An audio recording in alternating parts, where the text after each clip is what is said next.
welcome back. It is the Vegas Take, Sharp and Shapiro. JD's having some headphone issues. And Chris Wynn, by the way, in studio as well. This Chris music just made it all better. Good I work, told JD, Johnny. I said this would be my recommendation. Instead of plugging in your headphones right when the show starts, plug it in 10 minutes before, do a little test run. It's kind of like... no, I got here at 6:30 a.m., and I tried them a couple of times, and the thing just went off on me. I don't know why. Yeah. I don't know how. If you got here at 6:30 a.m., then is it a full moon today? Shocker. Know. Yeah. It's kind of like, if the Rolling Stones are doing a show, there's something called a sound check. So what they do, JD, is they get on stage, they perform a few songs, and they're checking their mic levels and everything. See, because you got to think of us as like the Rolling Stones, JD. You can't just start the show and all of a sudden Mick Jagger's mic doesn't work. It ruins the whole show. So you're Mick Jagger? I'm not saying you're ruining the whole show. But who's Mick Jagger? I'm calling you Mick Jagger today just for hypothetical argument's sake. Yeah, that's fair. Yeah. So you get the point I'm trying to make. You got to check these things a little bit before. That's all. Listen, I'm Mr. Irresponsible. I picked up my parents at the airport yesterday, and my mom was screaming at me to get an oil change. I postponed things, but just check it a little earlier, and I think things will work out better. This is a crazy story, guys. This is just mind-boggling. So her name is Jenni Lee, also known as Stephanie Sidora. 3 or 4 years ago, I remember seeing her at the AVN Awards. She was there. She looked very nice. And I believe she's won awards at AVN Awards. In the past, she was one of the more popular porn stars of this generation. And all of a sudden, somebody in Las Vegas saw her and recognized her. She looks completely different now. I know it's hard to believe, but yes, some of these porn stars do have plastic surgery and they do wear a lot of makeup. I know that's hard to believe. But somebody saw her living underneath an overpass in Las Vegas. She's homeless. I mean, this is a really sad story. So we're going to hear it from her. Somebody actually did an interview with her. Here's what she has to say about this situation, and you might find it quite interesting. I used to be in pornography. As an actress? Mm-hmm. Yeah, a little too successful, maybe. I actually got very famous. I should still be top 100 on some list somewhere. Really? Yeah. I used to be so hot. But I'm happy. I have everything I need. People are more accepting here. I like that those hardships build camaraderie. So I feel like you end up making more genuine friends. All right, first of all, when she says I have everything I need and I'm happy, you look at her face and she's got this weird smirk on her face. You could tell obviously she's not. She's homeless.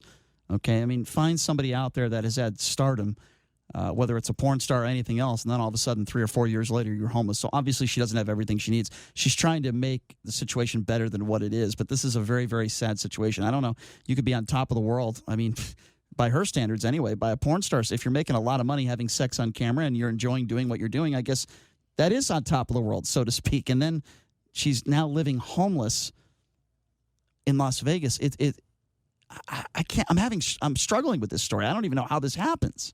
It's crazy. This is one of those things where you just have an issue making adjustments to your lifestyle or to your basic way of life, right, Brian?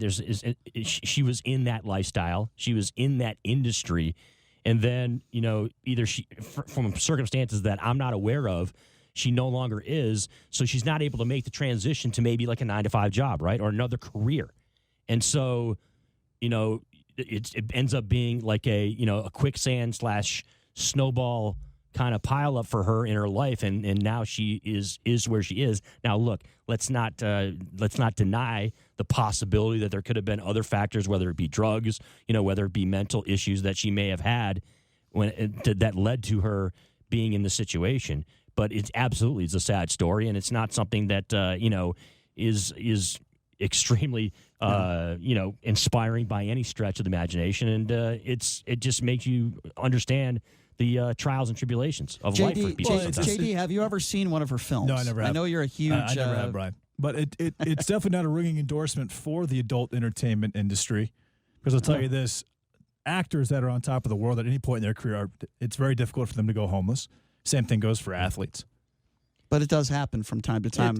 Who is the athlete that played for the Boston Celtics, the NBA player who's been seen homeless over the course of the last few It's years. Delonte West. Delonte is who you're West. talking I mean, about. He was Mental he was illness. at best a 7th to 8th man. Yeah. He was never on But he top was of still the a millionaire. world. No, he wasn't. He was a Absolutely. millionaire. Yeah, he made money. He also dated LeBron James's mom. That Yeah. probably didn't help. There's his also cause. another story, guys, that is a little bit before your time. Back in 1987, the #1 draft pick in the NHL draft was Joe Murphy.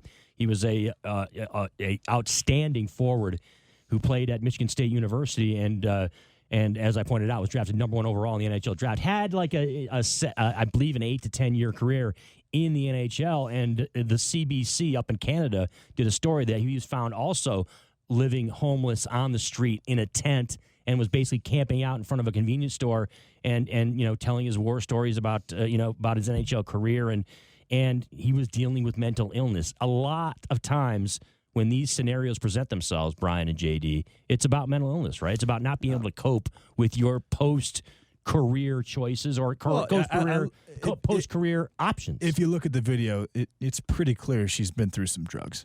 Right. Absolutely, there's drugs. I mean, that has to be the case, right? It has to be something that comes into play. It's crazy, being a porn star, your face is out there, your body's out there. It's probably difficult to get an actual, a well-paying job after that. And then if you don't get paid enough to sustain for 5 or 6 years, like this, she clearly did not here, why would you, again, it's not a ringing endorsement for the business at all. It's a sad story. I'll tell you what, anyone who knows Jenni Lee out there, I would love to get her in studio and talk to her and figure out where things went wrong. It would be a very interesting interview, to say the least. But, hey, we hope she gets her life back on track. We hope whether it's back into the porn industry, whatever she needs to do to make some money so she has a place to live. But we'll continue to monitor this story and hopefully try to track her down, try to get her in studio. I'm not going to be searching overpasses in Las Vegas for homeless people and see if I could spot out a porn star. That's not what I mean. But if somebody does know her, maybe she's getting some help for some people. We'd love to have her in studio. I'd love to see what we can do to help her. No question about that. So going back to the White House and going back to Anthony Scaramucci, the Mooch, who we're hoping to get in studio here within a few weeks. He's making the rounds on some of these networks, CNN, Fox News, etc. Former White House communications director is describing a new team that he's trying to put in place, assembling, that will consist of like-minded Republicans that feel Trump is not fit to lead the 2020 party ticket. And Donald Trump, well, why don't I play this bit of audio first, and then we'll get to Donald Trump's comments on this. I'm in the process of putting together a team of people that feel the exact same way that I do.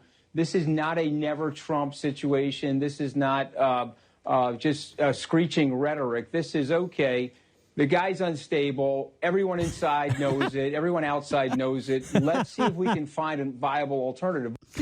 I love it. To hear Anthony Scaramucci call Donald Trump unstable, it's just, there's something about that is just hilarious. No, but Brian, he says he's unstable, and he says this isn't a never Trump situation, yet he is a proponent of bouncing Donald Trump out in 2020, right?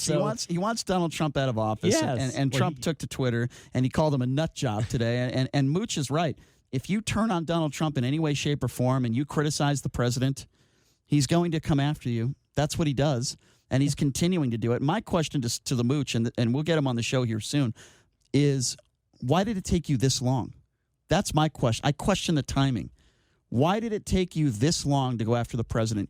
Scaramucci has known Donald Trump forever. He knows the character of Donald Trump. He knows the type of person Donald Trump is.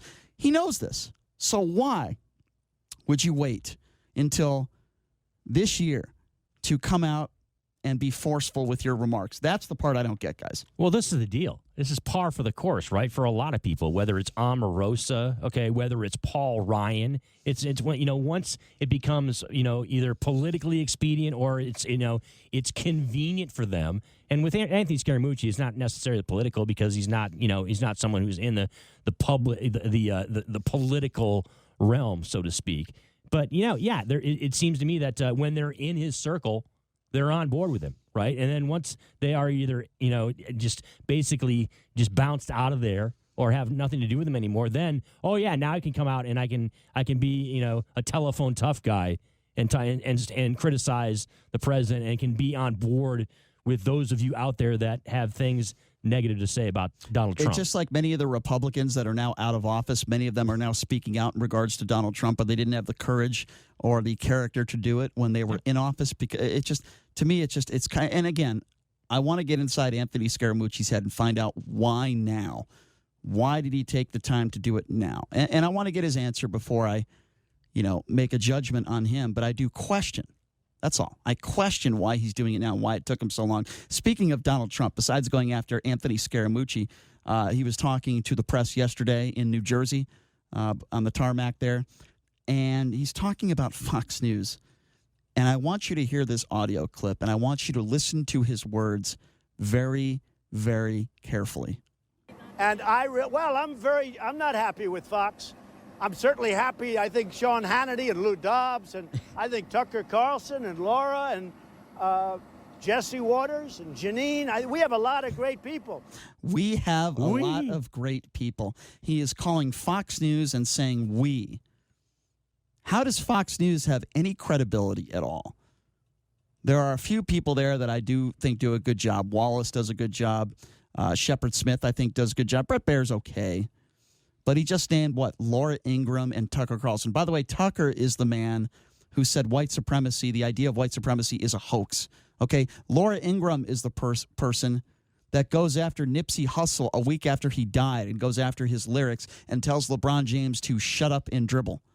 These are the people that Donald Trump sides behind. Okay? Are you sensing a pattern here? And guess who he went after? Guess who Donald Trump went after at Fox News? He went after an African American. He went after Juan Williams. Why? Because Williams doesn't kiss his ass like everybody else at that network. That's why. Anybody who has any type of opposition to the President of the United States, make no mistake about it, Donald Trump goes after. He is a 10-year-old petulant child. That is the way he acts.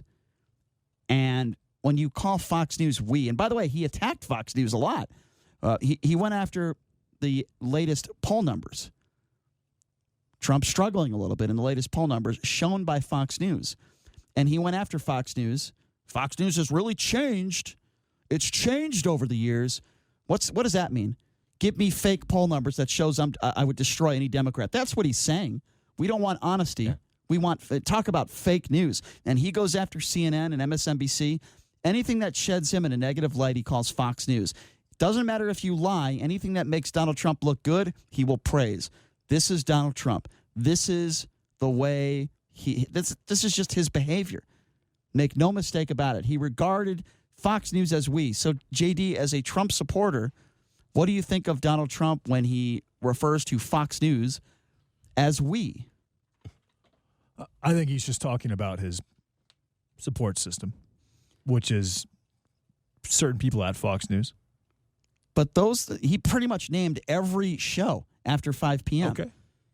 You're okay with that? Referring to it as we? Well, that's the thing. That's why we have to define what exactly Fox News is. Fox News is two separate things, which makes it a very intriguing dynamic, doesn't it, Brian? How does that transition work when you go up till about 3 o'clock, 3 o'clock Eastern time, where you have actual people that are working in the hard news division, right? You've got people like Shepard Smith, Chris Wallace, others that are telling things straight, right? That are journalists, that are actually doing hard news, okay, and reporting it. And then we transition, right, to the 4 o'clock hour, and that's when you start having on, basically pundits, okay, people that have an agenda, people that have an allegiance to the president. And so there's going to be a narrative, there's going to be a talking point and an approach that they have. We have to understand there is a difference. And by the way, it also exists at MSNBC, and it also exists at CNN. There are people who are journalists, okay, who cover actual news stories and just report the news, okay? And look, there's going to be people on the right, and there's going to be Trump supporters out there to say, yeah, but CNN and MSNBC, they've got actual journalists who infuse their point of view. No. There are people who are pundits, yes, at MSNBC. There are the Chris Matthews, okay, the Rachel Maddows at MSNBC that are going to portray their viewpoint, okay, and they're going to have very strong viewpoints and absolutely are people who are against the president, right, and say things that are going to be critical of President Trump, and the same thing at CNN. But there are also hard news people. All right, and that's a distinction I continue to just want to hammer home because people don't make the distinction. They just want to conflate everything together and say, oh, yeah, MSNBC, they're all a bunch of lefty liberals. And CNN, they're just a bunch of people that hate the president. And, they'll occasionally have on Republicans, but they just want to embarrass them. That's the only reason they have them on. And then they'll say about Fox News, well, Fox News, though, fair and balanced, okay? It's all joke. straightforward. They're just telling the truth. They're just giving it straight to the American people, okay? And that's not being intellectually honest, okay? What do you think? You're just basically not looking at it in a frame of mind that is reasonable and rational. Well, what do you You're think? just being biased. What do you think about the president, JD, calling Tucker white supremacist Carlson as part of his crew? Like you said, do you think you should be associating with people that think white supremacy is a hoax? Do you think you should be associating with people that make blatant racist comments on television? Tucker Carlson supports Donald Trump. It's been that way for a long time. Well, that's okay to support Donald Trump, is Donald Trump complicit in white supremacy if he doesn't, or if he calls out, or if he says Tucker Carlson is on his Fox News team technically, which he basically is. What he was saying is that there are specific people at Fox News that support me, and I consider them part of my team. Hence the term "we." Do I have an issue with that? Not really. Do I think he's complicit in white supremacy by mentioning him in that team? No, I don't. Why would I? Here's why I disagree with you. Obviously, no, but I disagree. Clearly, white supremacy is an issue. Here's why we talked about this before. That can't be denied. Okay, well, and Tucker Carlson made a mistake by saying that it wasn't. But just because Donald Trump includes him in his team, and his team is people at Fox News who support him openly. That's what he means by we, and by him and his base. Well, Tucker Carlson didn't make a mistake. That's Tucker Carlson's viewpoint. That's his outlook on life when it comes to not just white supremacy, but other issues, in too. my opinion, it's the wrong viewpoint. I think that white supremacy is obviously an issue. Okay. I think extremist thought process across the board is an issue on the left and on the right. But you asked me a question, and you answered it yourself, and I'll respond to it. You said, do I think Donald Trump is complicit when it comes to white supremacy? You said no. Here's why I think he is. He has mentioned in the last couple of years Saturday Night Live and Alec Baldwin more than white supremacy.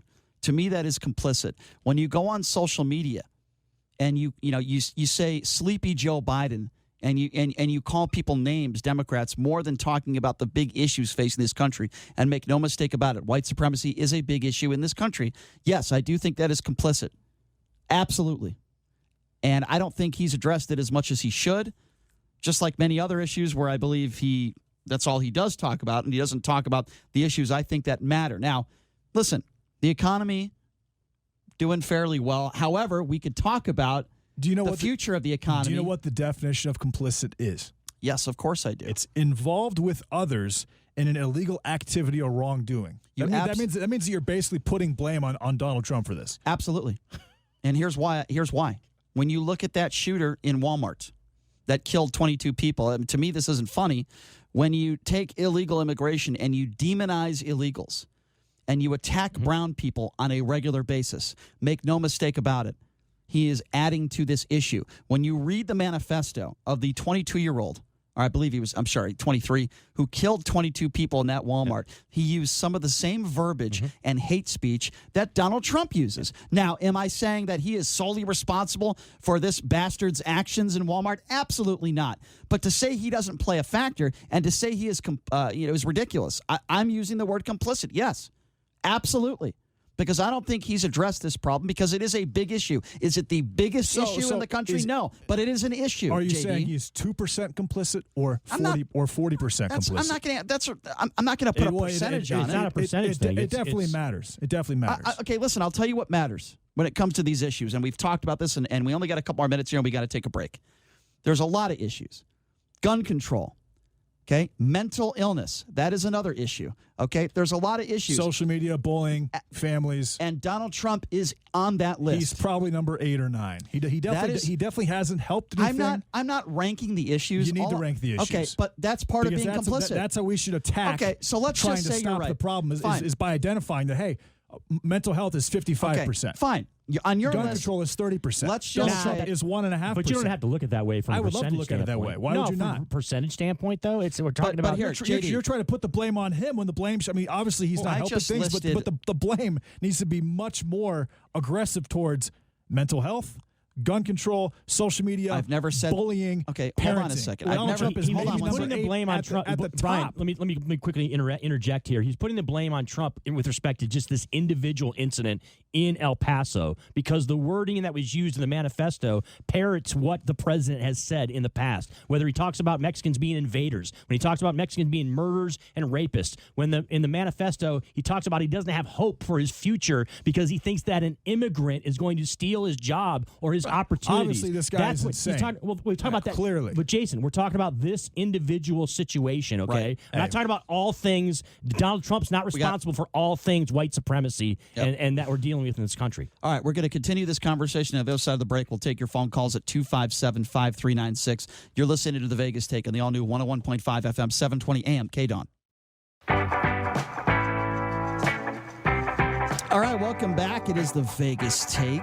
Sharp and Shapiro talking a little bit about white supremacy, gun violence, the president's responsibility. Chris Wynn joining us in studio as well. A lot of stories to get to in hour number 3, including this Antonio Brown situation with the Raiders. Well, it appears as though Raiders management is now speaking out on this issue, and Brown kind of gave an ultimatum email out to it's just getting worse and worse. It has escalated to a point now where the Raiders staff are saying enough is enough. So we'll get to that coming up in hour number 3. Also, I'm telling you this 58 minutes late, although I think I did remind you in hour number 1. Vegas Golden Knights tickets are now officially for sale. They just went on sale 58 minutes ago. So then they're sold out.